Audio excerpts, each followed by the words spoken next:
welcome to the next episode of the Beach Court Podcast. Maddox and I are back on American soil, coming back from the biggest tournament ever in the Western Hemisphere. Yeah, the Western Hemisphere.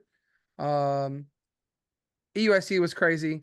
We'll talk about that. We'll get into our runs and kind of the deck choices we made and why we made them and kind of our finishes. Maddox had the fortune, as he always does. He didn't hit many Zards. I hit more Zards. I lost. That's how it goes.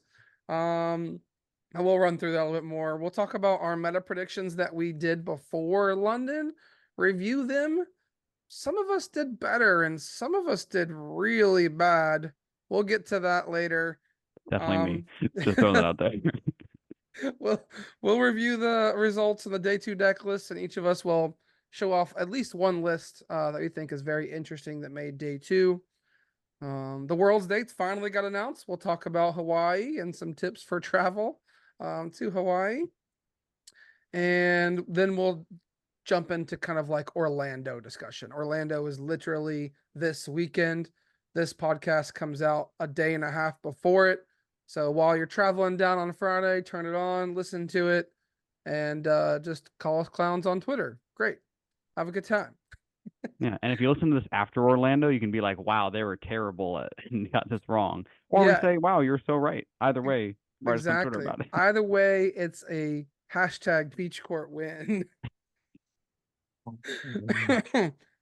All right, so let's Oh, just before we get started, I just want a huge thank you to everybody that viewed our last episode on YouTube and even listened to it on Spotify, Apple Podcasts, Google, wherever you listen to podcasts. The support was overwhelming. I had a lot of people come up to me at USC saying, "Hey, I listen to your podcast." And so I just really appreciate the support. And Max, I don't know if you had any of that happen to you in Yeah, London no, as definitely had well. some people shout us out, or people that saw the playmat and then kind of recognized that they handed a lot of V-star markers. So, yeah, good to see y'all. So Yeah. Yeah, so super awesome. And I just wanted to say thank you to everybody because we can't do it without you. If you don't keep doing those things and giving us support, then we won't do it. But if you keep doing that, we'll keep doing this because it's fun. So hit the subscribe button on YouTube. We really appreciate it. It's very yeah. thankful. And in case you just met us at EUIC and you're not sure who we are, I'm Maddox Corcoran, joined as always by You're right. Parker Greenwald and our host, the fantastic Eric Ridgway. You're right. You're right. I introduced myself. I don't think I introduced either you because, you need no introduction. You're top 64, so it's fine. Anyways, let's jump into it, Max. So I just alluded to it, top 64 with Future Hands. You and I kind of worked on a list really hard before EUIC. I think we came down to a 1 card difference. We couldn't come up to, reach a conclusion on that 1 card. You want to talk through that process and Yeah, I mean, so tournament? I mean, yeah. So for the first off, right? I mean, Eric has been on Future Hands kind of for a while. Probably like a month leading up to EUIC. During that time, I think it's important to not like fully lean into one deck a little bit, especially when like testing partner is very much testing one. So I was still trying to test a bunch of different decks and then kind of give examples to test into. I did spend some reps with it. We were trying out the Iron Treads package. We were trying out a bunch of different pieces for the Future Hands deck. Ultimately, I think we came to a really, really solid list. Eric and I had a 1 card difference, which I think was just like a different like flavor of playing.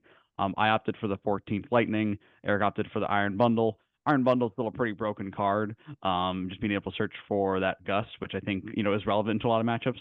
Honestly, I was just thinking like, I think success wise, if I can just hit my generators more often with a little bit more energy. The bundle, I know we kind of found some times in testing where like going for an early bundle play was sometimes to the detriment because your board wasn't set up as well. So really just, really kind of wanted to simplify the Pokemon lineup and just keep it where it was and say, hey, 14 Lightning seen a lot of success on online tournaments, things like that. Let me stick with that.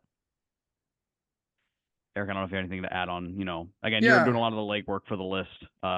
Came to the spicy 4 Iono, which was like Yeah, so I mean, sweet. I think one of the things I figured out super early was that, and I think Guardy used this forever. Iono counter catcher is just like completely broken.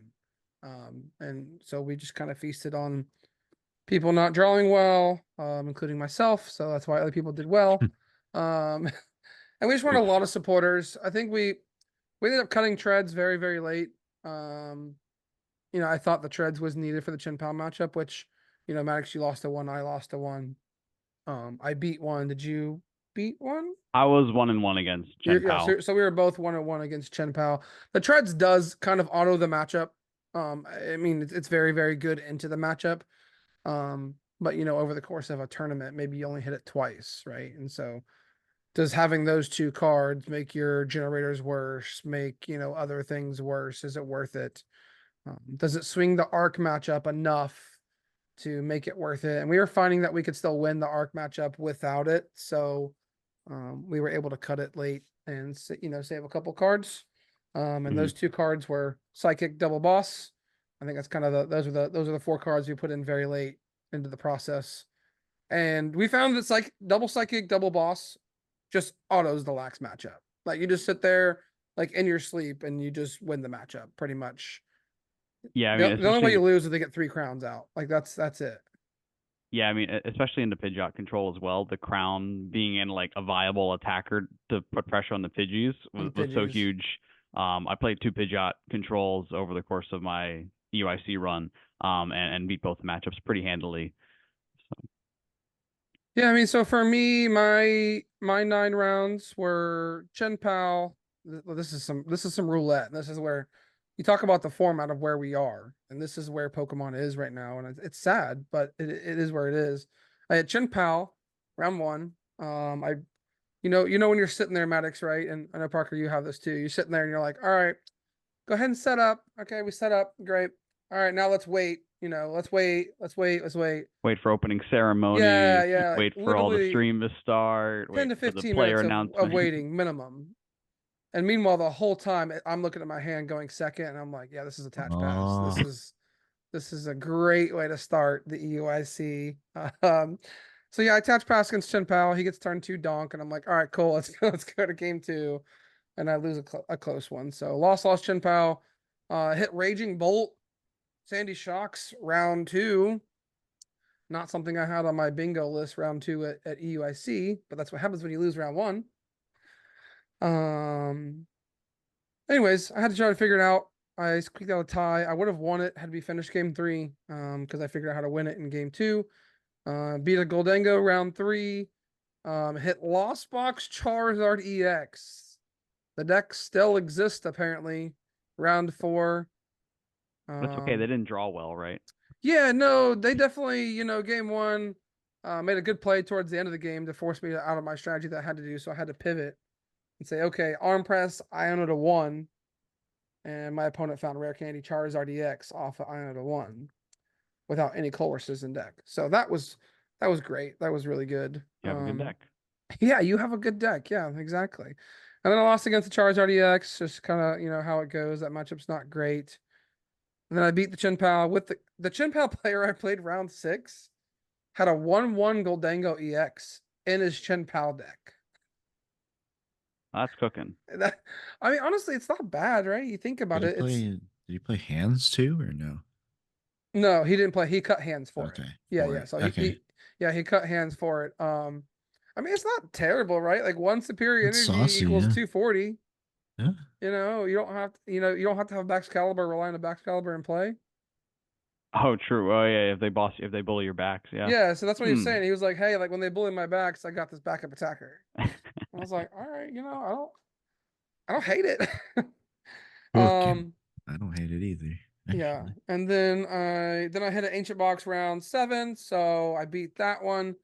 So we're currently sitting at 3, 4, 1. There's 3, 3.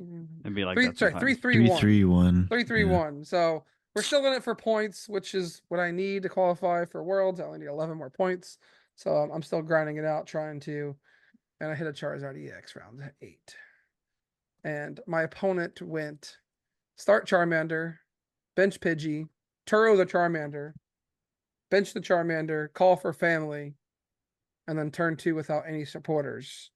Just double Rare Candy Zard. And I was like, all right, you win. You just wanted it more. So you just win.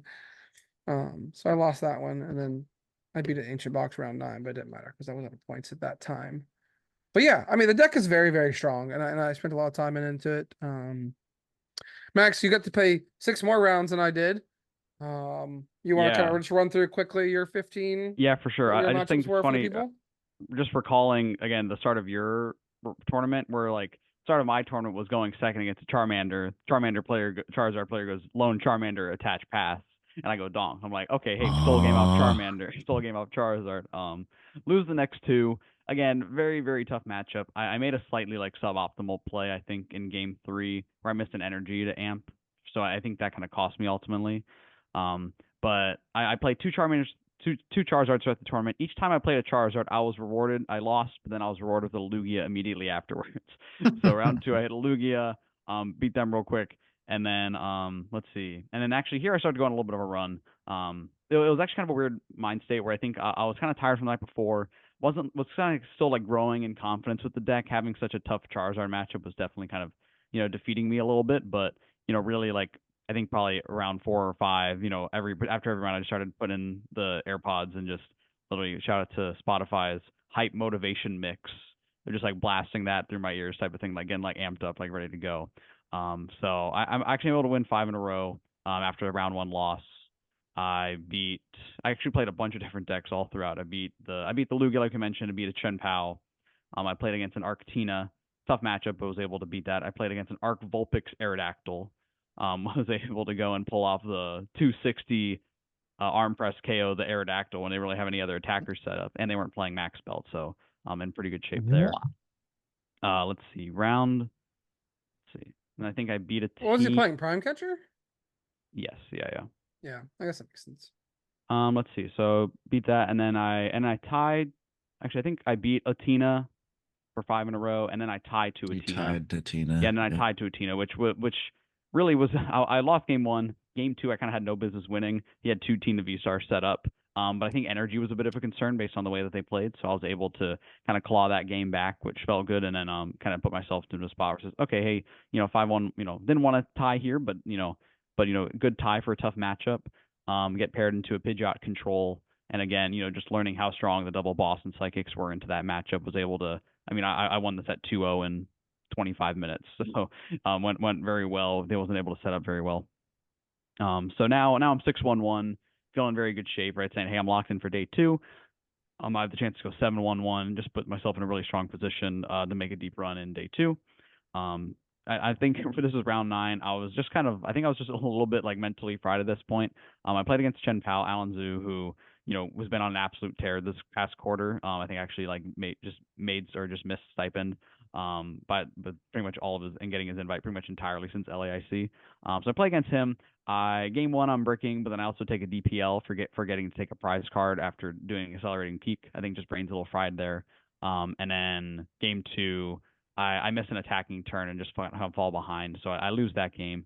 Despite feeling pretty comfortable in the Chen Pao matchup, I did some testing literally the night before with Jared Grimes. Shout out to him on just kind of perfecting the lines, and then him realizing like, this matchup kind of sucks for Chen Pao if it's played right, if you don't have bundle type of thing. So good overall, and enter day 2 6-2-1.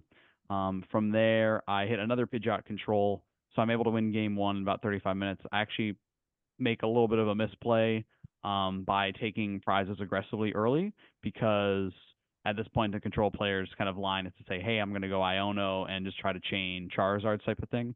Had a Styling double tails that I think prevented a combo piece for them to be able to go back, but by the time game two didn't finish, but at that point in the game state, the control player had 2 prizes left. I had 3, so I was a little bit of a disadvantage there. I was able to win that set. Wait, From what? there, The control player had how many had prizes? two they had taken 4 prizes. prizes. All?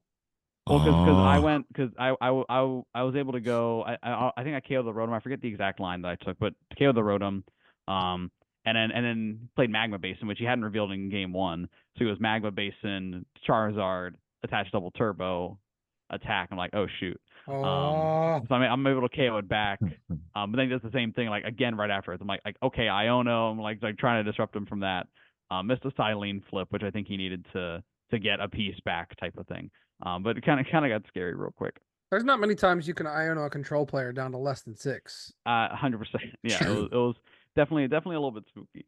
And then in classic EUIC fashion, I hit a Charizard, lost to them 2-0, and then hit a Lugia right after that, beat them 2-0. Had a couple of interesting decks I played against after that.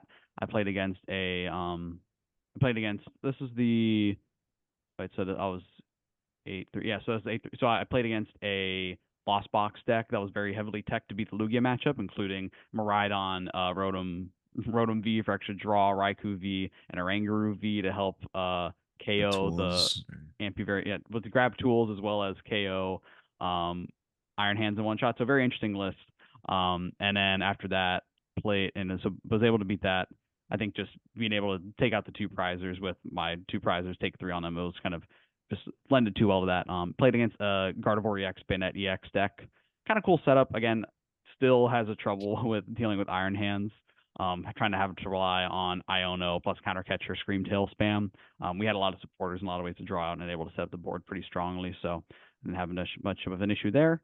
That puts me at 31 match points heading into round 15. Kind of looking at how things were going to go. 32 was a lock for top 64.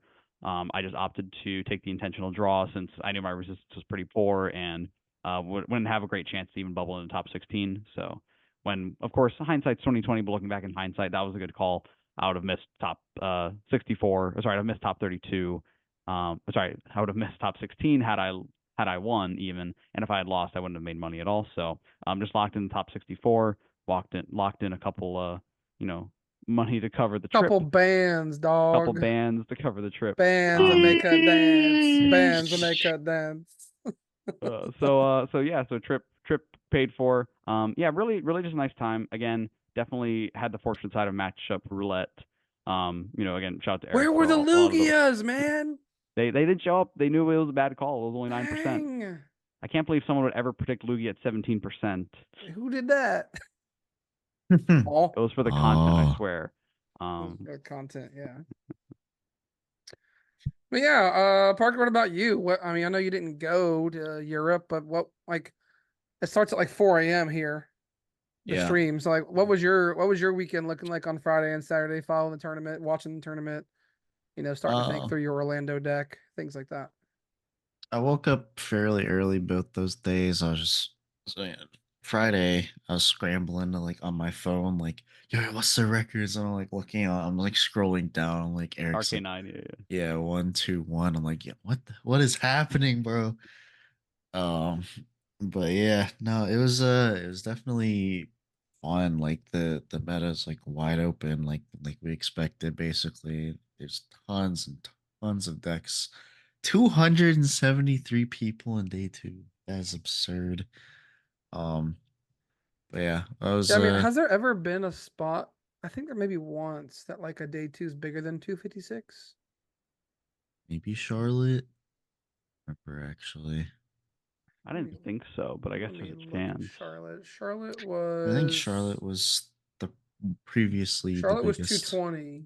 Yeah, some people bubbled in from 256, 6-3. Okay. Yes, I think maybe this is the first time there was ever a tournament that had a day 2 of more than 256. That's wild. Disgusting. Well, it's even more disgusting for. Let's roll down. Look at the names. Oh yeah, Sam Shen. Yeah, Sam Shen was a casualty of that. Who else? Anyone else down here that we know? How can you make day 2 and get top 512? They need to do something with the points there. Yeah. We know that. We've been saying that. I know. Anyway, sorry. Continue with what your day 2 was looking like. You're good. Well, during day 1, I was watching, so is you two and then McKinley over there, and every round I was like, oh shit, Addicts, McKinley, they're tearing it up. I think McKinley was 6-2 and took the ID, which was just honestly at an IC. Yeah, it makes sense at IC. I think so, but maybe at a regional, you thug it out and play it, but. Yeah, getting him. Him getting to 256 was pretty helpful for him. So I think just taking that to have a better chance of that and saying, okay, if I make day 2 and I win, I'd have to check the numbers. But the people that missed probably had to go 06 or 101. I'm not 1x1. I'm not sure. So, Yeah. but yeah, there was a lot of rounds where McKinley and I had the same record. So I was worried where it's like, hey, you know, he's playing Lugia, I'm playing Iron Hands. So I was like, oh. try not to line up. So type of thing. I was like, don't want to have to do you like that. But I will. But yeah, quick congratulations to one of our own, McKinley Freeman, for making day 2 with Lugia. He switched to it pretty late, and it was a good decision for him. So It worked out Paid well. off. yeah, Dealt paid with the off. Charizard in the room, farmed him. I Yep. mean, Day it 2. just does beat Charizard if you set up. For the most part, yeah. If. Yeah, if is the word. Yeah, correct. Wishing you many Ultra Ball double chops for all you Lugia players out there. I tell you what, the one guy I played last night, every turn one. Double chops and bruh, chill. All right, so let's look. I'm actually very all right, Sam Shen went 654. So went 3-3. oh Oh, 3-3. yeah, he went Oh. 0-3-3. Yeah. So I we think got winning 2 games is what locks in probably your 256. 255, 256, 741. So just winning one pretty close to locked Wait, it in. 7-4-1. So they dropped? Yeah, he dropped and got 256. Wow. And then somebody at 771 missed. Ouch. That doesn't seem right. Yeah, it doesn't seem Ouch. right. I agree. There's another person, 752, dropped and got 256. Maybe the strat was to win one and drop. Go enjoy London.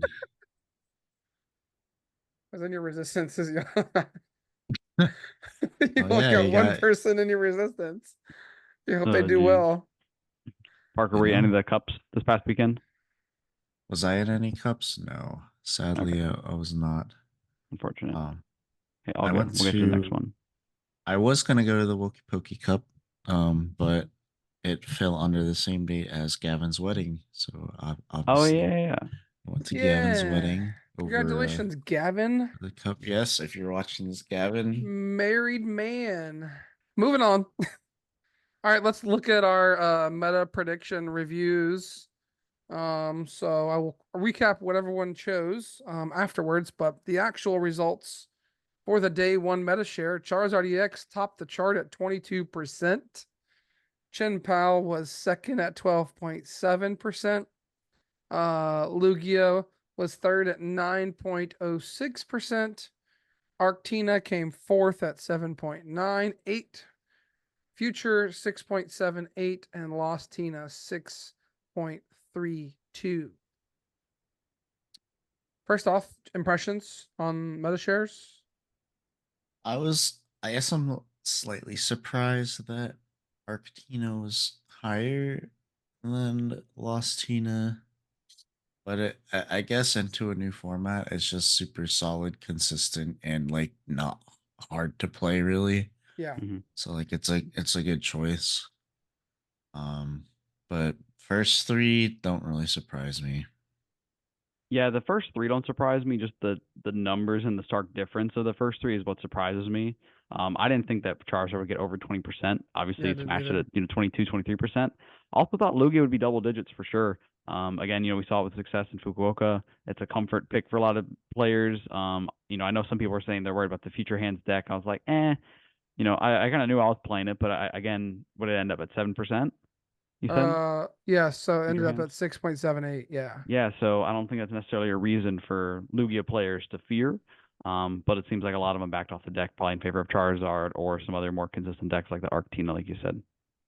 Yeah. I mean, Parker, I know you said you were surprised that Arctina was higher than Lost Tina, but in your meta predictions, you had Arctina higher than Lost Tina. Oh, did I actually? I think I also had Future, but this was when I was like really trying to make Future work, and You were, I, yeah. I am officially off that deck Just play Yeah, because Hands. we'll talk about the day 2 results. I don't think there was a single future box that made day 2. yeah. But we'll talk about that in a minute. So just quick running through our numbers. All right, so Parker, let's go through you first. You had Charizard first at 18%. You Remember when I had said that? Y'all were like, There's Yeah. no way it'll be Yeah, 18%. I did say that, and you had the highest percentage, and you were right about that. You had future number 2, so you got that one wrong. Wrong. Number 3, you had Lugia, got that one right. You said 10%, it was 9.6. So pretty close. Fourth, you had Chen Pao at 9 or 10%. So you got that one wrong, and so Chen Pao's a little bit higher. Fifth, Yep. you had Arctina at 8%. It came in at 7.98%. Bro new. You got that one right. And then number 6, you had Lost Tina at 6.5, and Lost Tina came in at 6.3. So Yeah. you did pretty good on percentages if you want to like go play the lotto. So if you're keeping track at home, Parker got 3 right. Maddox, Oh boy. are you ready?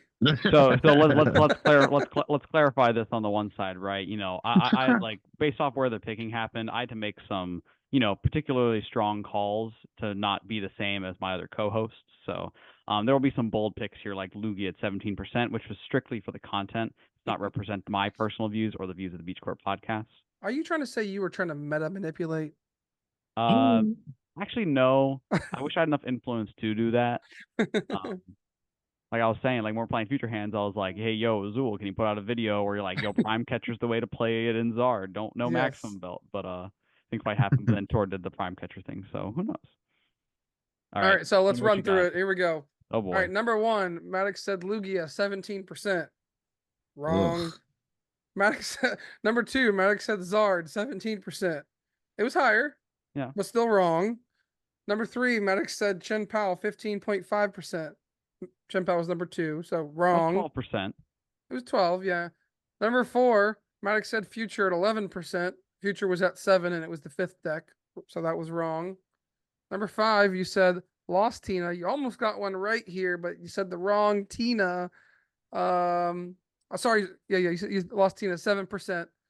So about 7% lost Tina. You got percentage close to right. Still 0 points. Wrong. Number 6, you said Turbo Lost Box at 6.5%. Also wrong. So if you keep track at home, Max got a whopping 0 points out of all the predictions. But Womp, womp. $2,000. So who's the real winner? Right. Dang. Bands make it. All right, moving on to my predictions. I said Charizard number 1 at 16%. I was a little bit wrong on the percentage, but I got the Charizard right. Number 2, I said Chen Pao 13%. It was 12.7, so it's pretty close to that. Pretty close to that. Nailed that one. Number 3, I said Lugia at 10%. It was at 9.6. So close on that one. So that's 3 right so far. I said Future was going to be number 4 at 9.5. Future came in a lot lower, so that was wrong. Number 5, I said Arctina. I said 7%. I got 7.98 is what it was. So I got that one right. And then number 6, I also said Lost Tina at 7%. So if you keep track at home, I got 4 right. I'm the winner of this imaginary competition that we did. Just want to call that out. But so next time when we have a meta prediction like later today for Orlando, listen to Eric exclusively and to none of us. Correct. Yes. Correct. Yes. Unless he's wrong this time and I'm right this time, or Parker's right this time. Keeping you on your toes. That's right. Anyways, that was fun. I'm glad we were able to go review that. It's always nice to kind of look at it.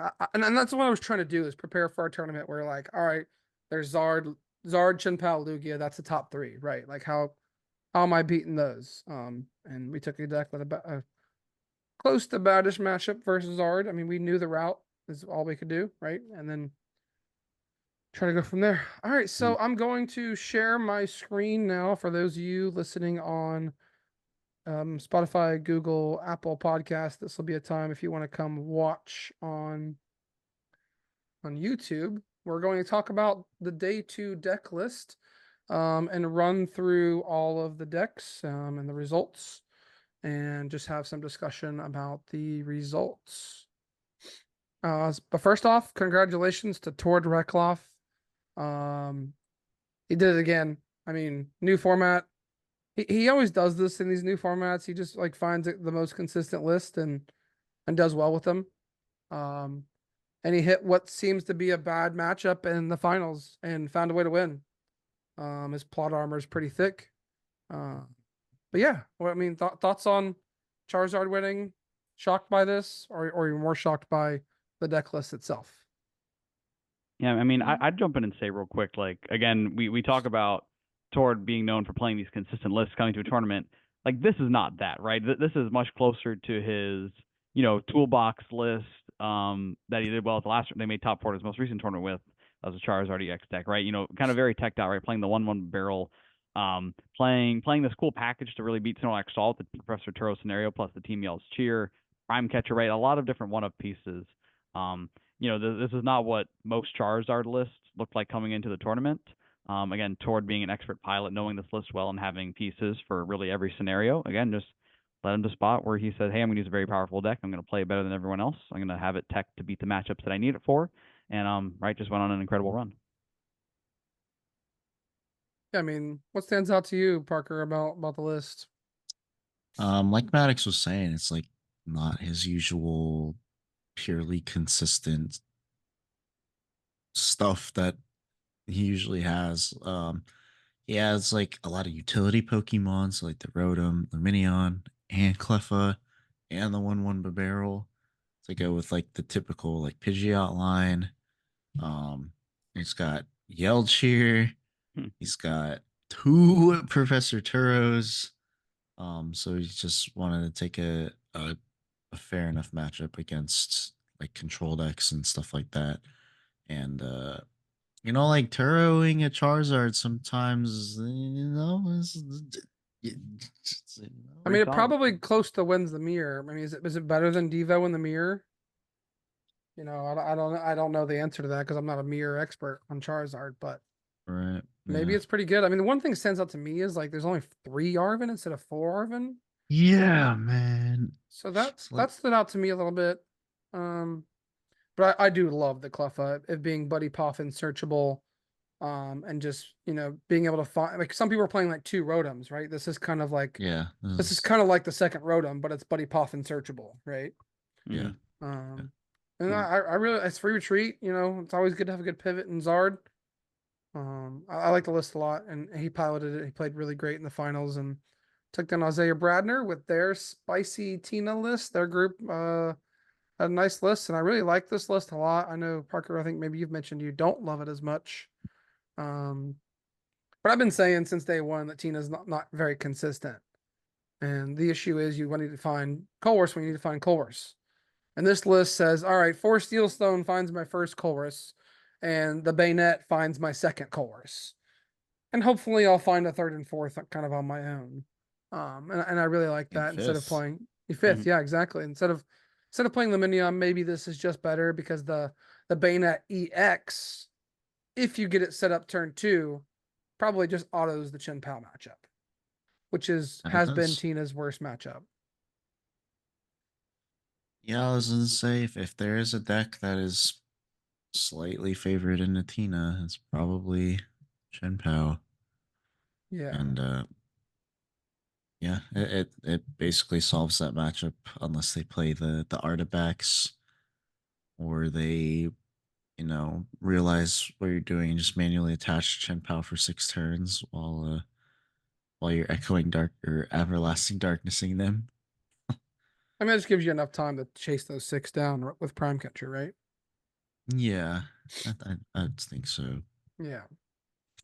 Yeah, I mean, I think really this deck, really, really smart play. Again, just hey, this is, again, I think they're really trying to build a deck that can make a deep run, right? It says Tina with a few more tools. I think the biggest, loss from this deck compared to other builds is just losing the water energies, not being able to utilize Moonlight Shuriken with Radiant Greninja. Yep. Hmm. But Yep. instead trading that off with, a new interesting win condition against Chen Pao. Again, it's very difficult to kind of deal with early. But again, being able to even use the Shuppet if you're going second and just try to say, hey, on a coin flip, I'm going to shut off your items, right? That can really, really slow down the deck with Bayonet EX. Give me options there. Bayonet EX, I thought also really, we saw it on stream a few times, being a very interesting tool into the control matchup. Being able to, again, once they get to a spot where they have a Pidgeot EX with Cape and with Mist Energy on it, your team doesn't really have a great way to deal with it. But if they have a bunch of trainers in their hand, which surprise control plays a ton of trainers, hit them with a poltergeist for 400 damage Yeah. and just take care of any threats. So It was kind of crazy that you could just like, hey, control player, I'm gonna control you. Like, Yeah. especially like the Pidgeot ones, you're like, yeah, you're not playing any candies, bud. yeah. Also including the Ultra Ball as just one extra out to find Yep. a Giratina V-Star, or also even the Yep. Bayonet EX. Leaves. Yeah, or leaves, exactly. I think the Yep. Bayonet from Lost Origin is just a really nice tool here as well. You can use it early to help accelerate your Lost Zone. Again, you can grab that Colress from the discard, like you said, Eric, and then put those 2 cards in the Lost Zone, the Bayonet and Shuppet. So just adding 2 to the Lost Zone plus Colress, you're having a 4 swing in 1 turn at least. Or even better, you can just leave the Bayonet on your bench and then you're Iono proof from that. So say you get Iono to Roxanne, then you at any time you can just use Puppet Offering to grab, your own Roxanne or a boss or Colress or whatever you need from the discard in order to get back into the game. Yeah. Yeah, so I think it's a very innovative list. And then outside of that, looking at the top 8, we have 2 Pidgeot controls that made top 8. One with Snorlax, one without Snorlax. William Acevedo played his Charizard deck to top 4. And then we had 2 future hands in top 8 with Yuho continuing his awesome season with the future hands making top 8 with that deck.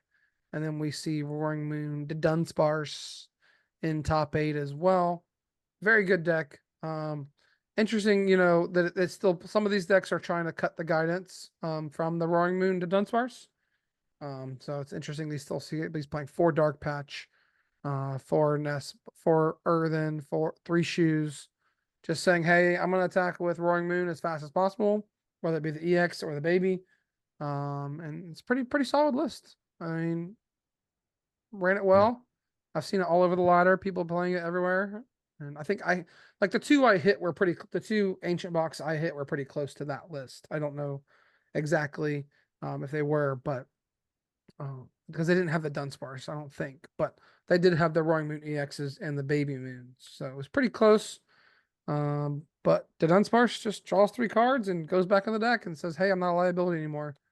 So that's kind of cool. Yeah, and the Dunsparce itself is free retreat, so it's a nice pivot to help Yep. synergize well with Dark Patch. Yeah. Overall, it's a deck that I heard a little bit about before EUIC. I knew that I knew that was a fun deck, and that like it was actually at a surprisingly like high power level. Unfortunately, like, I'm actually a little upset that it did so well here because now everyone knows about it. Because it's gonna maybe be a sneaky rogue play for Orlando, but now a lot of people know about it. So, but again, if you haven't checked out this list, it's a sick list. It's a lot of fun to play. I definitely encourage you trying it out. I mean, 2 of them made top 16. Pretty solid. Yeah. Looking at top 16, we got one deck here that's kind of by itself for the most part, and that's Gardevoir. Gardevoir is not dead? Question mark? Yeah, lots of the Guardy supporters on Twitter saying, the death of Gardevoir was greatly exaggerated. Right? I mean, here it is. And also shout out to, Fabian, right, bubbled out of top 8. Chance we would have seen Gardevoir in top 8. A lot of really could have won it all. Exactly. Yeah, a lot of really, really good tools here. Gardevoir, again, very, very powerful ability. Lots of great psychic Pokemon to go along with it. Just kind of getting the right combination of cards and getting the setup that you need and to put the pressure on. Yeah, I mean, it just says I'm gonna put my tool on my tail or my Drifloon, and I'm gonna hit big damage numbers. That's kind of how they're hitting it these days. And against the Turbo Hands box, the Klefki is kind of what you use early to try to prevent the 80 damage KO while you're kind of setting up. So I think everything in this list is well thought out, pretty good. Not really sure about the Eerie, but sure, I guess if you want to put a good Eerie, card. I mean, it is a good card, but probably just better supporters to play. I don't know. Probably good in things like Chen Pao, which can give you a hard time with Greninja and Iron Hands. And maybe they're just trying to hit the vacuums against the decks that have vacuums, right? True. Yeah. Maybe that's what it's for. Again, with a lot of onboard and draw, right? Gardevoir's always been a deck that I think can afford to play these types of like tech supporters. Yeah. Since to say, hey, I can see a lot of cards during my turn. I can accelerate energy off the board. So, right, like I said, maybe there's an opportune time if they're holding that vacuum, just go Eerie and say yoink. Give them a little bit of trouble like that. Okay. All right. EX down to 82 cents. Jeez. Is it? Oh wow. It's down to 82 cents. Gardevoir EX. Oh, That's crazy. That's what a reprint will do for it. Plus losing Shining Arcana. Yeah, plus Yeah. losing Shining Arcana. All right, so now is the time to pick your interesting / unique deck. And then we'll talk more about some other results and things in a minute. But who wants to go first? I could take the reins if Go for it. want. Oh, I'll Um, do it here. Just tell me what number. yeah. So 26, Braden Alfred or Mhm. Alfred. The rogue Yeah, deck I see. master. Yeah, I see him in day two a lot. But a deck that I discounted heavily, and then I played like one game on ladder and one game IRL against it, and I was like, this is a real deck. This is Yeah, actually a real deck, yeah, and it is a real deck. it's it's strong. It's got disruption as well. Like it's a real deck. It's good. Yeah, I mean, Brayden on Twitter said he hit 7 Zards. That's Yikes. crazy. So, That's so we know. fortunate, I guess. I mean, that's 22% of the room. I guess he made a good meta call, right? Playing Mhm. a deck with grass in it. Yeah. Um, yeah, I mean, it's very strong. The Pokemon League headquarters can be very annoying, for some decks to deal with. I mean, that plus To Dazzling draw Gaze. cards. Yeah, exactly. Yeah, your Miraidon needs 3 energies to peak accelerate now. Oh, Yikes. Needs six yikes. energies to amp you very much. Oh Oh boy. God. Lost vacuum. All right. Yeah, I mean, very interesting list here. 4 aromas is also very interesting. Um, Oh, no nest balls. no nest balls. Oh, Yeah. you have the Just Buddy the buddy Poffin. poffins. Everything's buddy poffin searchable. Yeah. Yeah, for the most part, yeah. Except for Kazam. That's it. And Yeah. Flutter Mane. I Uh, guess right. He's already playing the 4 Ultra Ball. I guess just the logic there is just like, hey, I need to get my evolutions into play, and having a way to get them without having to discard yep. cards is nice. I mean, really, it's saying like, hey, I'm playing 6 Ultra Balls because half the time my capture That's half room is time it just a free works. Yeah. Ultra Ball Yeah. type of thing like that. Yeah. Mhm. Author EX with the cape. Yeah, it's gotta be pretty annoying. Yeah. Yeah. Or Bayonetta EX with the cape. Yeah. Oh boy. Yeah. I mean, Oh, even Rigid Band, was this 30 less, right? Mhm. Flutter Mane 40 with a to cape. 30 less on 30 stage less. ones. Yeah. Yeah. Yeah, I mean, saucy list. Congratulations, Brayden, to a top 32 finish.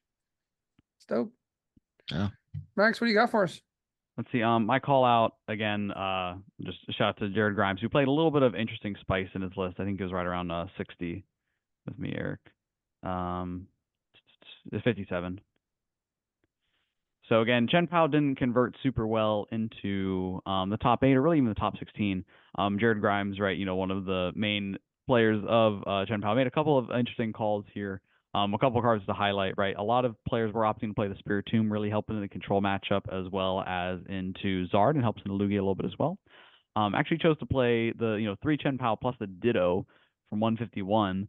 That being Buddy Poffin searchable, can retreat into your Chen, can retreat the Ditto into the active to then turn that into a Radiant Greninja or Chen Pao. Just gives you a lot of nice flexibility, helps increase like your opening consistency as well. Being able to go and find that Chen Pao for a matchup where you want it in the active, or grab that Greninja when you really need a way to get to it. Also standout card, probably a bulk bin card for a lot of people, but people, you did see it in your pre-releases. Played the boxed order. Again, search your deck for 2 item cards, reveal and put in your hand. Your turn ends. For a deck that's really, not really doing anything on the first or second turn, just having a card like this does give it some nice power level, right? If you're able to go into a situation and say, hey, I'm going to grab Prime Catcher and Rare Candy, right? Being able to just grab 2 powerful items, have them in your hand ready to go for a big play on the next turn. Definitely, right? Doesn't feel good if it's comboed with your opponent's Eerie, perhaps. But I do think overall here a fun call. I talked to Jared. He said had a few times where it was useful. Maybe a cardio change or something else. But here's a fun card that didn't seem super meta. Relevant. Getting a limitless page here, the first big tournament with it. So shout out to Jared on his success with Chen Pao. Yep. Awesome. That's pretty cool. All right, my list comes from one of the first Lugias. It's not that one. Which one is it? Is it Adams? Nope. Oh, it's 39th, isn't it? 39th. Yeah. We got Neuburn. And my boy No, Adam Knowles. no, no, no, no. Hold on. I'm gonna give it away when I search for it. Searching the wrong thing. Oh, 59th. Sorry. Had the wrong 9 in my head. wait, So 4 Mortys? yeah, yeah, exactly. So this Lugia list, I sat next to this guy round 1, and like to me, he's been a known Lugia player. Mhm. And Two. Sorry. yeah, Keep he's going. been a known Lugia player. And so he chose, I heard him choose second. And I'm like, huh? So I'm like, maybe he's not playing Lugia Huh? anymore. Right? And then he flips over Lugia, and I'm like, huh? Wait, like what? Huh? So this group's list is very, very good and very interesting. It's mostly consistent. You see, it's just 3 lines, so that's always good when you see 3 lines. Played 4 Morty's Conviction to get rid of your Archeops and draw cards on turn 2. Huh? Huh? But one of the things I was talking to him later about his list, it's like, yeah, he played a 2/2 Lugia. And I'm like, bro, what? Like, at least play a 3/2. You gotta get your Lugia down. But I mean, it worked for him. They were doing well, and I mean, I think the Mortys is low key pretty good, right? I mean, get rid of the Archeops and draw maybe 5, depending on your opponent's start. Yeah, Yeah. I mean, given a lot of decks in the room, right? You're playing against things like Charizard or Chen Pao, who's trying to set their board up wide. Yeah, Right. You're very, very easily drawing, 3 to 4 cards into a lot of matchups. Even like, Iron Hands, right? We're setting up all the crowns. yep, Maybe tough into things like Arctina, but like or Arc decks, but you already have a pretty good matchup into those anyways. You even have some time. That's yep, a yeah, pretty pretty spicy. pretty spicy list. Yeah, The 2/2 could play the Thornton. Really like spice up the like list with the well, I mean, if you're 2/2. playing two Luminia, you might as well, right? Maybe. I mean, maybe, yeah. Anyway, so that was my list. It was pretty spicy, and we'll spend a couple more minutes on EUIC results. Just looking out here, it's kind of crazy that Lugia didn't do well, right? After Yeah. the one tournament in Japan that, Yeah. won the tournament. Highest Well, placing Lugia list was 24th. Yeah. I mean, Chen Pao also missing top 16, despite being, second highest deck, the second highest played deck in the room day 1 and day 2. Yeah. Yeah. I mean, conversion percentage wise, I think hands was like number 1 conversion or number 2, something along those lines in a day 2. I'd have to check the numbers on it, but I mean, it did convert fairly well. I mean, a lot Yeah. of players that played it, and it was all around the top tables. I mean, I know, another friend of the pod, Jarek from the Shuffle Squad, right? He was playing Lugia. He hit 4 to Iron Hands Day day 2. 2. Yeah. Just, Rest in so peace. right. So just like tough off the bat there. I mean, I do think a lot of Lugias were running these Iron Hand decks that just kind of kept performing well in the top tables. Again, a hard time in the Charizard, but ultimately like still just showed up and did well. Yeah. All right, so one last thing to call out. Azul Garcia Griego and his group. I didn't think I would ever say this. They finally played Lost Tina. Maybe they just decided it was just really good in the format. Played 2 Temple of Sinnoh for the Lugia matchup, because the Lugia matchup's pretty bad. But outside of that, this is kind of a standard, consistent, Mm-hmm. Chen guarantee list, excuse me. Played the Mhm. Tomb. They really valid the Tomb. We got Parker going completely dark here. Okay. I don't know what happened. I Bro, oh oh there you are. okay. You I'll gotta have to put sit like this. you gotta put some light on your Just screen, put your little buddy. phone flashlight just pointed at you. Yeah. I was like, where'd Parker Doing like go? Anyways, I what look do you like an guys unlockable character. Yeah. what do you guys think about their group playing Mostina? Did you ever Oh, think you'd see the day? I it's a little surprising because I mean Azul just memes on it, but like who knows what Azul's thinking? Like, is he actually like think Tina was mid the whole time? But like, I it's the deck is just strong. If you're a very strong, like you're a strong player, you could win any matchup basically. Like, Yeah, it's just good. that's Mhm. good. No Force Sealstone is interesting. Most are playing it. Exact. Get that stuff out of here. Yeah, I mean, at a certain point, I think you kind of have to lean into the joke. If you're saying that Tina is a mid deck type of thing, obviously, right? We've seen it with Pilot to great success before. Again, his whole crew is very talented players, so if they pick up any deck, they would have a good run running with it. True. I think here they went with the Tina deck that was just very, very consistent. Really said, hey, Tina is just good against the room. It gives them a lot of chances to again, utilize all their attackers, rating Greninja, Sableye, Cramorant, Giratina, right? And some of the best attackers in the game, including the Iron Leaves to deal with help with Charizard, Temple of Sinnoh to help into Lugia, things like that were helpful. And I think really the big key piece here is also the Spirit Tomb. Yeah. Giratina's matchup into things like Control is not as strong ever since Eerie was released, being able to just target those switching cards and Super Rods and those resources. So being able to play Spirit Tomb, just have a little extra way to slow down those control decks, and also even helps Consard and Lugia if you want it. I think overall just like a really solid list. If one wasn't to play the Bayonet package that Isaiah Bradner's crew played, then I would point them towards this list direction. It's just, hey, here's a very, very consistent Giratina list that does what it wants to do. Plays the 2 gears, 2 Roxanne, I think is nice. A little heavier constant switch. Overall, just, solid, strong deck. Yeah, I agree. All right, any more thoughts on Europe? Again, really, really cool to just be at the, big first tournament of the new format. Rest in peace to all of my Fusion Strike folks. But again, still good to be exploring new decks and see all the different successful decks that, came out and did well at tournaments, right? Seeing Gabriel Fernandez with Ancient Box, and his brother Vinny playing it also, right? Ancient Boxing survives with the Roaring Moon Dunsparce. We have Guardy back. We have Arc Charcadet that had a very good showing. Different control decks, Turbo Hands, Lost Box. Just so many decks are viable right now. I think it's a really, really exciting time to play. And survive the matchup roulette and just show up with a deck that you like and know very well, and you have the potential to do well. Yep, very true. Really, really cool format right now. Yeah. So we'll move on to start talking about Orlando. But before we do, on your way down to Orlando, make sure you stop by Nakama Anime Cafe here in North Florida. Thank you again, Nakama, for your continued support. They got some awesome events coming up. They have a One Piece cosplay on April 19th. So I know a lot of people are kind of really into One Piece right now. The anime plus the Netflix show is kind of popping off. They've got a Sailor Moon rave on 4/27. I'm not a big rave person, but I did go to a Pokemon rave there, and it was a lot of fun. So if you love Sailor Moon and you love dancing and you love raving, show up on 4/27.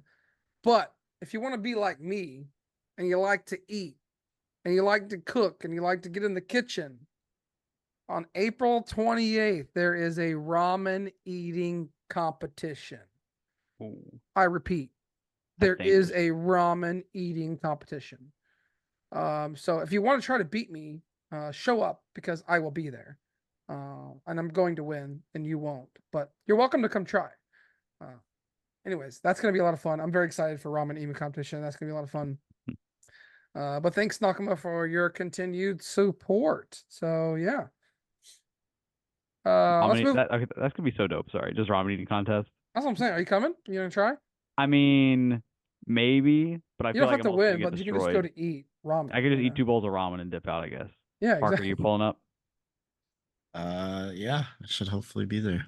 Pull up, dog. Anyways, that's fun. All right, so we got a couple topics to get through here. Not a lot of time, so I'm gonna run through this first one pretty fast. So Worlds dates finally announced. Those of you that are trying to go to Worlds, the dates are announced only 4 months in advance, but it's fine, I guess. August 16th is the date of Worlds. So that weekend, August 16th through the 19th, that is when Worlds will be in Honolulu. So aloha, whatever the other words are that I don't know, but I will learn. Wait, how do you see beer in Hawaiian? You gotta figure that out. It is part of the United States of America. Yeah, I know, but I'm sure like in Hawaii, there's it is one of the 50 states. It is, but I'm sure there's a word for beer in like Hawaiian language, right? Have to figure it out. Anyways, how do I say Cross Fusion Spike Technoblast in Hawaiian? Sorry, you can't say that anymore, sir. That is banned. Unfortunate. So just as we're talking about Worlds, just want to bring back attention to this Worlds graphic that Maddox made back in start of the season. Just to kind of Max is a big numbers guy, likes to keep track of his numbers. Max also qualified for Worlds this weekend. Congratulations, Maddox. Thank you, thank you. Awesome, awesome. Congratulations. So based off of your kind of thing here, how'd you do it? Like what route did you follow? Yeah, I mean, again, right, being able to use this as a basis of just kind of targeting even that broad area of like, hey, I need 250 to 350 local points. So I'm just pulling up my points real quick. So really how I did it. So cups, I went a little bit, above really what I needed to here. I had 234 points through cups, and then combine that with the 85 challenge points. So I had that going into EUIC. That was right around, hey, that's my 300 points. Now I need to get 300 points between regionals and international championships. Again, I think regionals, hey, it can be hard to get points at them sometimes, right? That's just very, very true. Besides, my top four in Portland, that got me 130 points. My other finishes besides that were 30s and 20s. All that average together gave me 220. So really, I was just in a very, very strong spot where I said, hey, I need about 80 points at EUIC or at a IC to lock it in. Again, that big regional finishes helped me put me into a good spot. Ended up with 130 for top 64 at an IC, which put me well over the 600 points limit that I needed. So again, the route that I went specifically was about a little over 300 points at locals, and then just about, again, another, like I said, 350 from regionals and ICs. Of course, right, had I gotten top 256, that would have put me just at exactly enough, basically, just to get that 80 that I needed. So Yeah. again, it's that last quarter push. Do the math, right? If you have a few regional finishes, you need to kind of push some of those into the big finish, as well as getting points at nice seats. But again, if you're one of those locals grinders in category one, right, having some of those, smaller regionals and IC goals are a little bit easier. Again, mixing in some of the other events available. There's the Puerto Rico special event, the Bogota special event, the two special events in South Africa. There's plenty of opportunities for anyone who like really, really wants to go like gung ho on getting those regional finishes Yeah. and getting some of those special event points.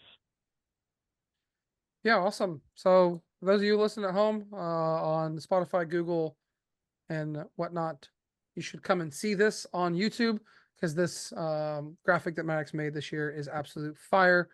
Thank you, Maddox. I know I've heard some people saying they're kind of following along with this, trying to keep their route to Worlds in mind. So just make sure you know your route to Worlds, and we will see you in Hawaii. All right, let's move on to Orlando discussion. I've got some rapid fire questions for you to come through these questions, and then we'll jump into our meta predictions and Orlando updated tier list. So, are you boys ready for the rapid fire questions? Ready? Yeah. What was your first thought when you saw Charizard greater than 20% meta share? That's fair. My first thought was, oh, Iron Hands was maybe not the best pick. I'm in danger. That was mine. That was my thought, and I most certainly was. Will the majority of Charizard players switch to Prime Catcher after Tord won with it in Zard? I think it's like pretty close to 50-50 split on it. I think it'll go to like 70, 65, 5 for it or something like that. It's really hard to say. I think that if you're playing against a Charizard opponent at Orlando, you still have to assume they're playing maximum belt until you see otherwise. Yeah. I do think that we'll probably see close to like 35-40% playing Prime Catcher, maybe like 40-45% playing Max Belt, and then the last few on like Cape. It's hard to say. I think a lot of people should be sticking with their list that they know and are comfortable with. But I could see a lot of people just jumping over to Prime Catcher. Is Tord the GOAT yet?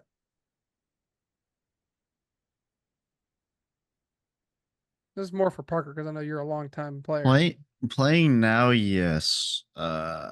I don't know. I've seen a lot of debate on Twitter and Facebook. I think, like obviously he doesn't play like current formats anymore, but I think Jason's like a little bit like, cause I've had a couple of like friends like play against him, and they were just like, it was like playing against a robot. Like it was like like literally just perfect play basically. But like a lot of people were saying, like information was a lot more hidden back then, whereas like now you top an event, you got 27,000 people copying your deck lists, Yeah, whereas back then, like people had to gather your deck list like from what they played against you, basically. I think that Tord is clearly the best player in the game right now. yeah, Hard to say and just beat, the legacy of Jason. So I think for now, it is not a closed debate. right. He still hasn't, made his legacy yet, right? No. Still going. Yeah. Will Pokemon print another Zard counter, such as Drapion, that says, "Hey, for the number of dark Pokemon in play, this costs 1 energy less"? I don't know. Will they print a Zard counter soon? Another one? I know they like tried to print one in like the newest set. I forgot what it was. Was it a But leave. Breloom or something? Well, Iron Leaves is the Zard counter, right?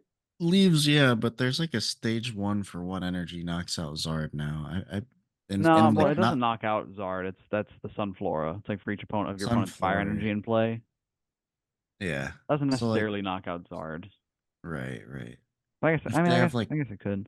if they They have like need four energies or something, it's yeah, something like that. But will that see play? I don't know. It's a stage one. You need to play grass energies in your deck. So like not sure. I think we'll see not necessarily a hard counter to the point of a Drapion, where it's splashable in every deck. I do think that we'll see maybe a more accessible, maybe another some sort of just strong grass attacker that can help, you know, balance the strength of Charizard right now. Hmm. Yeah. Yeah. What is the best deck not named Charizard? Pidgeot control. Ooh, spicy. If you're a good pilot I'm of a it, Tina boy. I say it's Tina. Tina? Which Tina? Lost Tina. All right, lost Tina. Why did Lugia do so poorly? because it caught these hands. Hey. I mean, and Um, sure, I think a lot of people were just ready for it, and Iron Hands did really well. Sorry, yeah, Parker. ready for it, and then like as I always say, consistency issues. Like Consistency issues, yeah. Should they have just played sit four there Mortys. and Should yeah, play four sure, Mortys, yeah, exactly. sure that. Is Shuppet now a standard in Lost Tina? I think there will be a lot of people on it. Yeah, I think you have to be ready for Shuppet and Lost Tina. The 2-2 Bennett line. I think a lot of people will copy Bradner's list because it covers some of the weaknesses of Tina. Yep. Again, I'd probably say if you flip over against a Tina that has a person that's playing Giratina V, just flip over Giratina V, you're like, okay, Arc Tina or 30 Lost 30 Tina? 30% chance it's Arc Tina. And then if it's Lost Tina, then like I'd probably say greater than 50% chance that it's has Bayonet in it, honestly, at this point. Yeah. Wow. Heard it here first. All right. Is there an archetype that hasn't been explored enough yet? Is it Future Box? Is that the one archetype that hasn't been explored enough? Or is it Ancient Um. Box? Or is it something else? So like my impressions of Ancient Box were that it was like I think I said it was the best worst deck. Yeah. Um, but like as I've been saying sort of recently, I think the pure moon decks where you basically like don't play Koraidon or anything are better than the ones that do play Koraidon. But I think it has to be future, but like I really tried and it's just not consistent enough for whatever reason. Okay. I think maybe the Nice. Salvatore box is a Yeah, deck that's what I was that gonna say Through too. that. is a Yeah. deck that like is known. Again, I don't know if it hasn't been explored because it's just not good. But kind of playing those combo pieces of like Bayonet EX, the Bronzong, and the Evolution Jammers, and what's the other one? Noivern EX, Aerodactyl Yeah. V-Star, right? Kind of those pieces. There's some powerful attackers right now that really help in the matchups. I don't know if it's just the consistency of setting those up that's giving problems, or if it's just a deck that people haven't spent enough time on. Something that is kind of curious, and I do think after like the rise of a lot of the basic attackers and just a little bit more known to the format. If we'll see some people roll up with more of like a counter box deck, trying Yeah. to cover some of those, target some of those specific matchups. What wins Orlando? It's hard. I'm going control. What wins Perth? Ugh. It's hard. Whatever Brent Tonnison's playing. True. All right, that wraps up the rapid fire questions. You heard him here first, guys. Whatever Brent Tonnison's playing is what will win Perth. God, congratulations, Brent. All right, let's let's jump into our meta predictions. Maddox, you did worst as you could last time, so I'd like to give you the opportunity to go first. What is the number one deck in the room? Charizard. What is the percentage? I don't think it can possibly be as high as EUIC, even though just one. So I'm gonna say, but I don't know. But at a regional, you're just copying a list and going in sometimes. I'm gonna say 20%. Okay, Parker, you did second worst, so you get to go second. What's your number one deck? It's Charizard. 100%. And percentage. I think it might be just as high. I've gotten so many calls this weekend or this week at just my store asking, "Hey, do you guys have a Cleffa, a Prime Catcher? Do you have a Team Yell Cheer?" Yeah. Like, I So you got think it's just as high, so 22% or higher? 23. Well, 23. I am also saying Charizard, and I am also going to say 24% just to take the $1 thing. Boo. That way, if it's higher, I'm closest. True. All right. Number 2, Maddox. Let's see. I mean, number 2 probably still have to go Chen Pao here. I'd probably say 11, 12%. All right.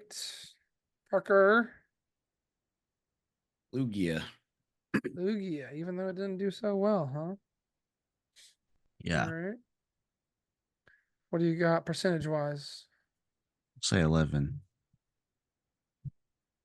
I am going to say, what am I gonna say?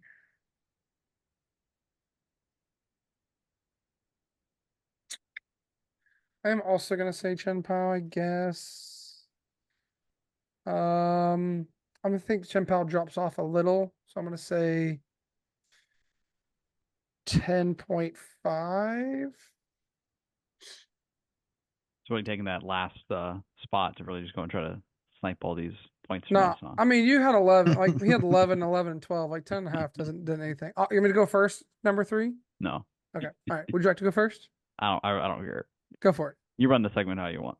All right, you're first. Number 3, it will not be Lugia. Instead, thanks to the success of Juho and others, we're gonna go with Future Hands. Percentage. 9%. 9%. Parker.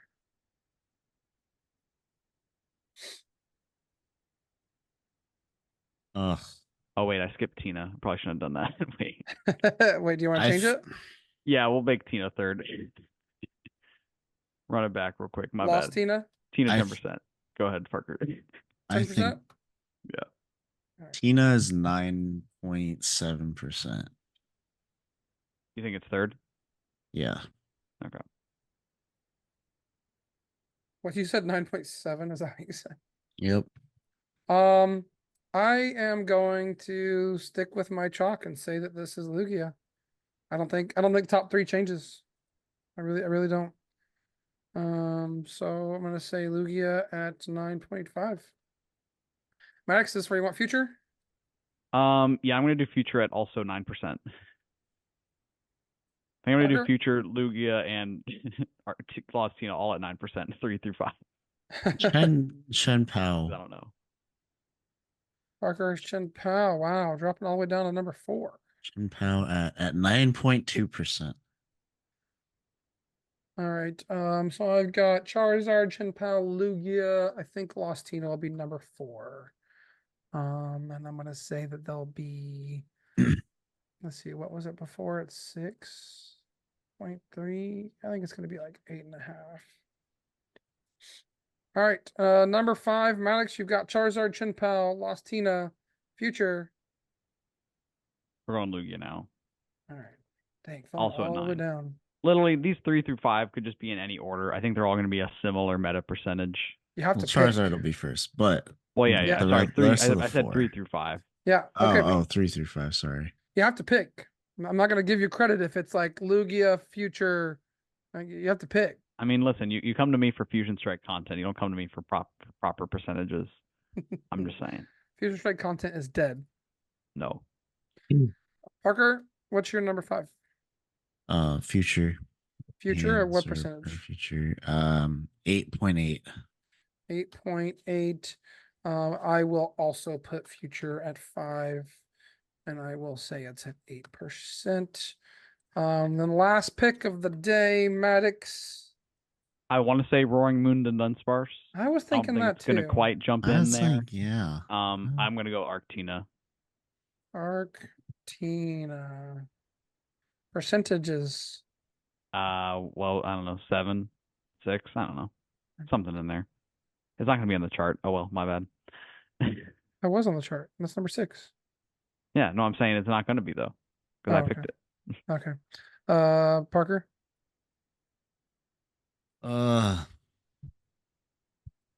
There's like 3 that are kind of speaking to me. I think that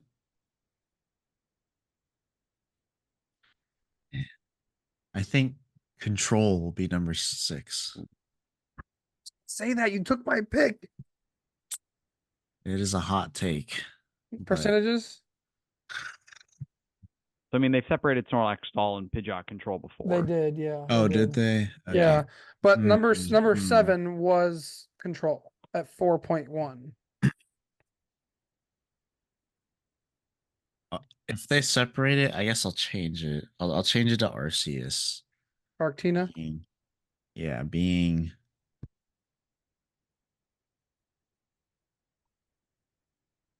7.2%. All right. Well, I'm taking the Control pick. I ain't scared. I'm going to say it's at 6%. And that it's 6. All right. Lock those in. Moving on. We have 10 to 15 minutes left here, guys, and we'll push through the tier list. And that will be our last topic for Orlando. So this is for Orlando specifically.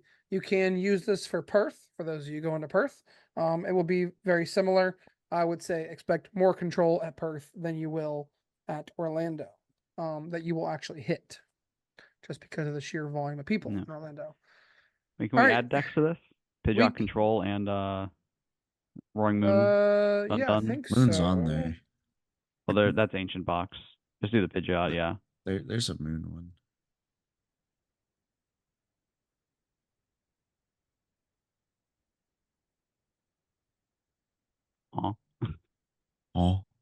Oh. Did you? What is there? Can I add it down here at the bottom? No. No, you got it up there. Just do that, yeah. Just do that, yeah. Oh, yeah, that's in there now. And then we got Roaring Moon, Dunsparce. Is that in here? No. It's just a regular Moon, but yeah.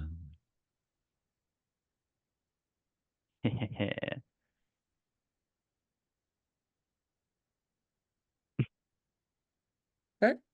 Anything else you All want right, to add? About it. All right, we're putting it's gonna Charizard be- in S tier, yeah. Yep. Yeah. I just won the regional, had 2 top 8 finishes. It's 17 calls a day asking if we have Charizards. Literally the best deck in format, sadly. All right, so we got that. What else? What do you want? Anything else in S tier? No. I think Pidgeot Control could be there, honestly. Oh, saucy. Damn. I mean, not really. We kind of knew it was like very, very good if someone shows up with a good list. Alessandro did just that and had a really strong run. He didn't even play the Snorlaxes, and he still made top 4. True that. He did play the Noivern EX though, which I do think could make an appearance. I do I think don't know so if that should too. scare Yeah. you off of your future So that- hands, but still around. The only thing about that, right, is like I feel like I don't know. I feel like it's just like the Zard decks were ready for control and They stuff definitely like were. that. I mean, Like you look at. I mean, I watched Tord play Alessandro and just like own him. But that's Tord. Yeah. I think everyone picking up the Zard deck will not be able to do as well against control. this is true. I'm okay with keeping it there. Okay. What goes in A category? Tina, Lugia, Do we not have Lost Teen on Chien-Pao. here? Yeah, but It's they're right your there. Tina Lost Unbox. Oh, You said Chien-Pao, Yeah. Mm-hmm. Lugia. Lugia. Yeah, I Probably guess, yeah. Arctina. I mean, Lugia beats Zard, right? Like, we gotta play something that beats Zard, right? Yeah. So Is the Mooring Moon A I don't tier? think it's A tier. No, I think it's on the same Okay. tier where Future is gonna be, right? Well, I mean, Future is A tier though. Is it? Easily. You just Yeah. lose the Zard. But it beats everything else. For this weekend specifically, is Future an A tier play?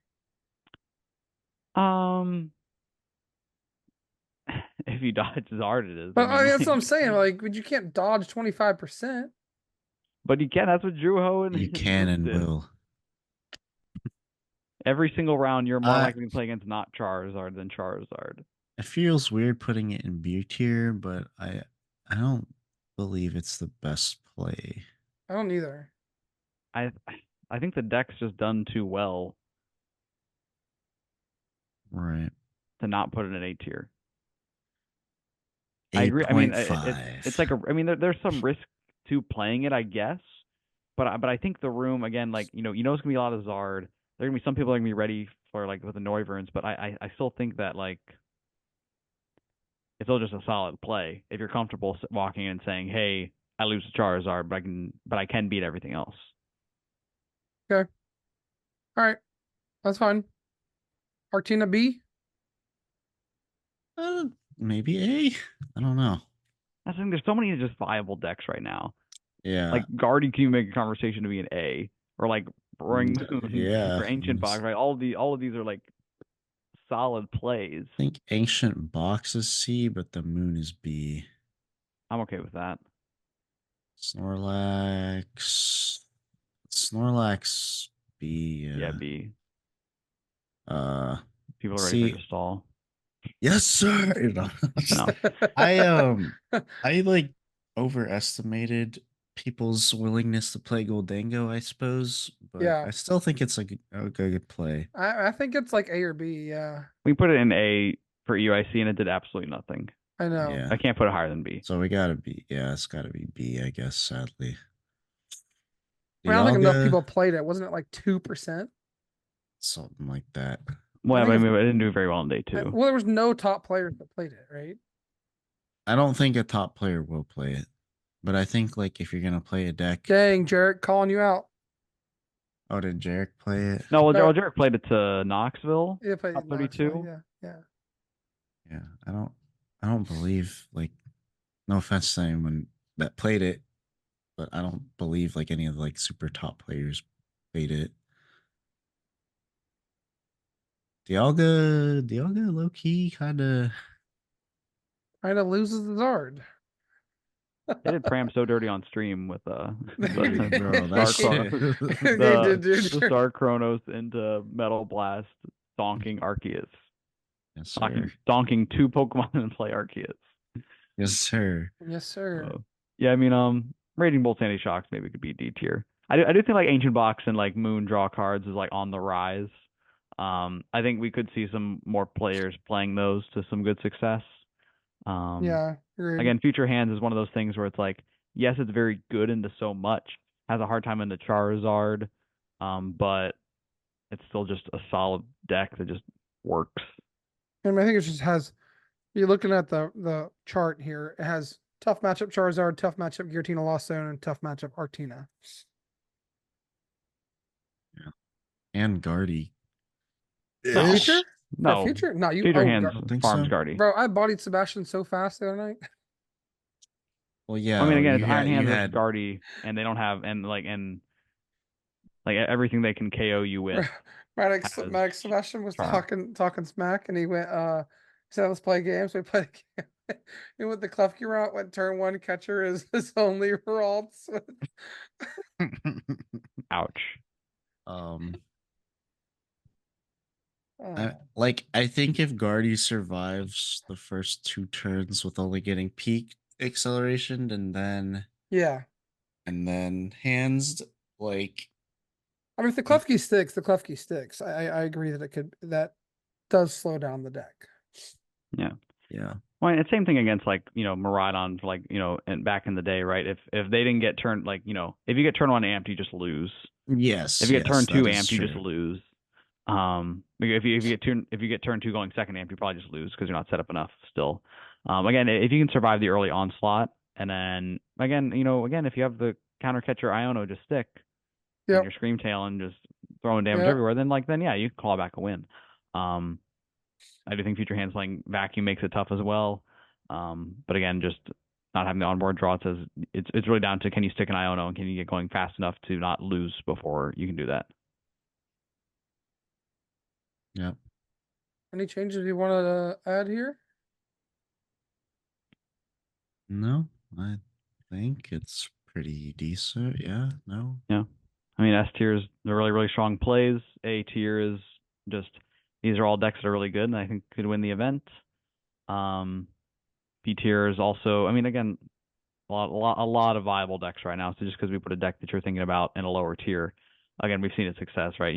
Tiago Metang won on stream Ancient Box, Yeah. saw some top 16 finishes as well as won seniors, Raging Bolt, Sandy Shocks. If you got a cracked list, now's the time. Break it out for Orlando. Get it done.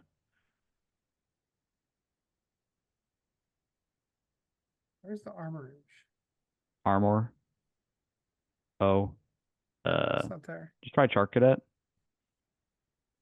Oh, Charmander. That's so cute. No, try that. We should add this.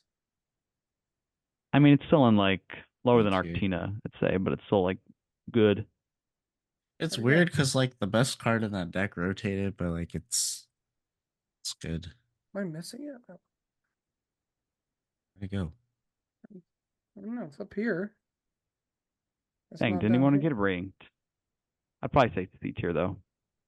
Yeah, I just want to put it on there. Bruh. It's literally right here. So it's supposed to be down here. You don't have time to It's- trouble with me, Trainer Hill on the pod. I It's know, all I good. know. It is fine. Anyways, Arc Charcadet C tier play. I'm just trying to look through the rest of my stuff here. That's it. You know what we didn't hear about at EUIC? Look at our old tier list. Mill. Mill was nowhere to be found. Oh yeah. That There's deck one was Tusker in day 2. There was actually one? funny. Well, also funny mill story is that some Snorlax or some Pidgeot control decks were playing a patrol cap. So in the mirror, right, they'd start milling you, you'd start milling them, but then you'd start milling them wearing patrol cap, and they just be like, oh, No cap. just lose.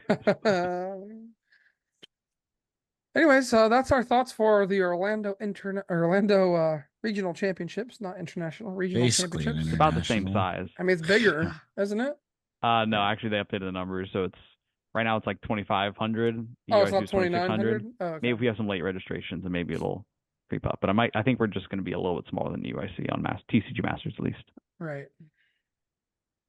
But yeah, I mean, that's our thoughts for Orlando. Hope you guys enjoyed those thoughts. Good luck to everybody competing at Perth or the Orlando Regional Championships this weekend. Our next episode will be in 2 weeks. So we'll review all the results from Perth and Orlando. And we'll start to get you ready for Indianapolis. But yeah, you guys have any other thoughts about Orlando? Have fun. Scrub out. Have fun. Yeah, good Yeah. luck. Come say Universal. hi. All 3 of us will be there in Orlando. Come find us. Tell us if you're enjoying the pod. Tell if you got feedback. Hang out. We got V-Star markers for you too. And Yep. yeah, just good luck to everyone going. and we'll see you there. Parker will be winning Orlando, but you are welcome to get second place. Yes, sir. The reason why he's winning is because he hasn't played all season. So all of his luck has been like building up and building Mhm. up. And then that he's going to invite. qualify for Hawaii and come with us to Hawaii. So Yes, sir. we're going to make it happen. I'm going to scoop to him in finals. It'll be fun. Okay. We'll talk to you guys next time. Thanks for everyone for listening to this episode of the Beach Court Podcast. Until next time, have a good one.